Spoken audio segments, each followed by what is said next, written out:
নমস্কার বন্ধুরা, নিউ উমা কিচেনে সবাইকে অনেক অনেক স্বাগত। আজকে আবার একটা নতুন রান্নার রেসিপি নিয়ে চলে এসেছি। দেখুন, আপনাদের ভালো লাগবে।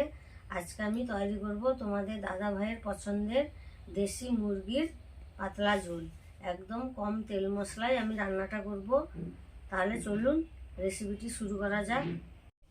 উনান জ্বালিয়ে নিয়েছি, উনানে একটা কড়াই বসিয়ে দিয়েছি। এবার কড়াইতে দেবো সর্ষের তেল।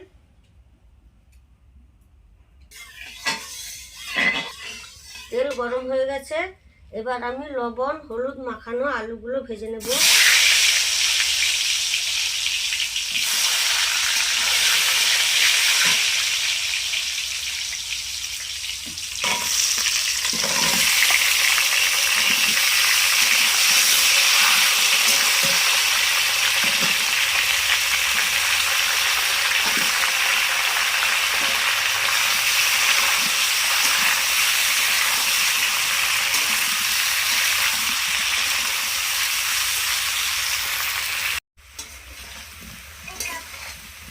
আলুগুলো আমি লাল করে ভেজে নিয়েছি। এবার আমি তুলে নেব।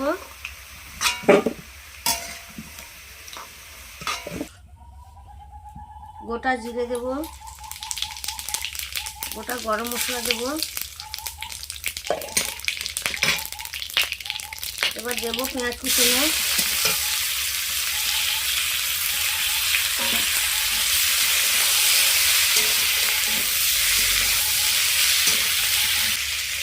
এক চামচ লবণ দেব। পেঁয়াজটা আমি ভালোভাবে লাল করে ভেজে নেব। পেঁয়াজটা আমি এইভাবে ভেজে নিয়েছি। এবার দিয়ে দেবো রসুন বাটা। পেঁয়াজ রসুন আমি আর একটু ভালোভাবে ভেজে নেব।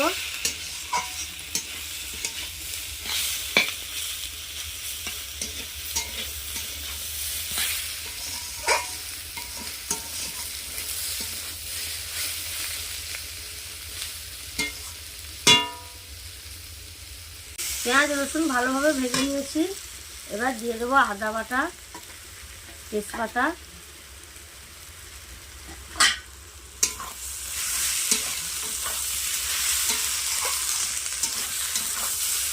পেঁয়াজ রসুন আদা আমি আর একটু ভালোভাবে ভেজে নেব, যাতে আদার কাঁচা গন্ধটা চলে যায়। এবার দেব টমেটো কুচি। পেঁয়াজ ভাজার সময় লবণ দিয়েছিলাম, তাই এখানে আর এক চামচ লবণ দেব। এবার দেব হলুদ গুঁড়ো, লঙ্কার গুঁড়ো দেব,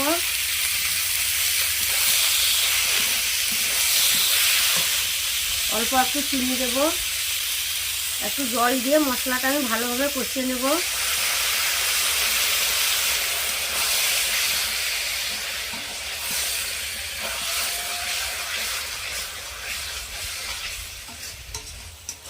মশলাটা আমি ভালোভাবে কষে নিয়েছি। এবার দিয়ে দেব মাংস।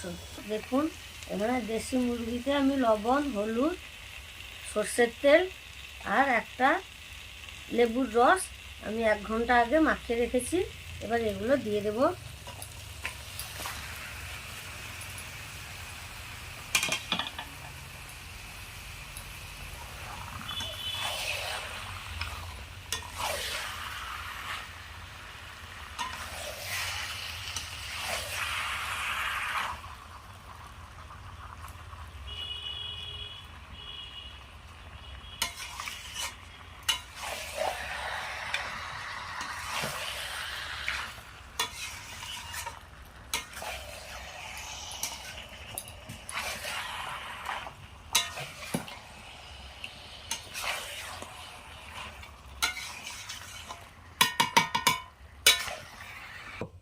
চাপা দিয়ে দিয়ে আমি মাংসটা ভালোভাবে কষে নেব।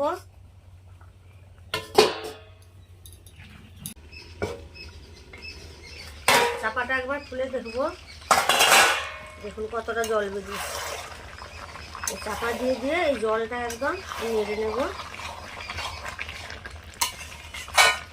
জলটা শুকিয়ে গেলে তখন বোঝা যাবে যে কষানো হয়ে গেছে।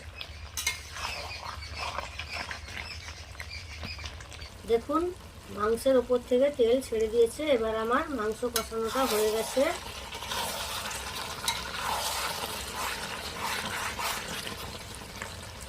এবার দেব আলু ভাজা।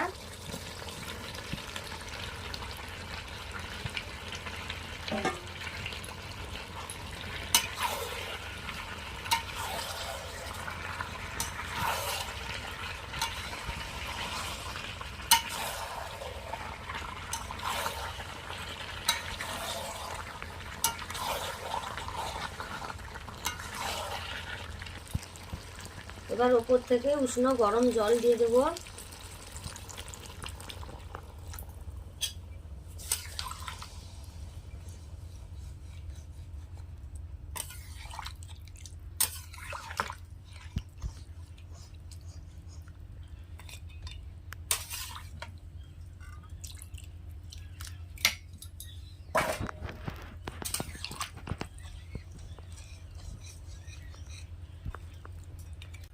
আরও 10 মিনিট জাল দিয়ে আমি ভালোভাবে তরকারিটা ফুটিয়ে নেব।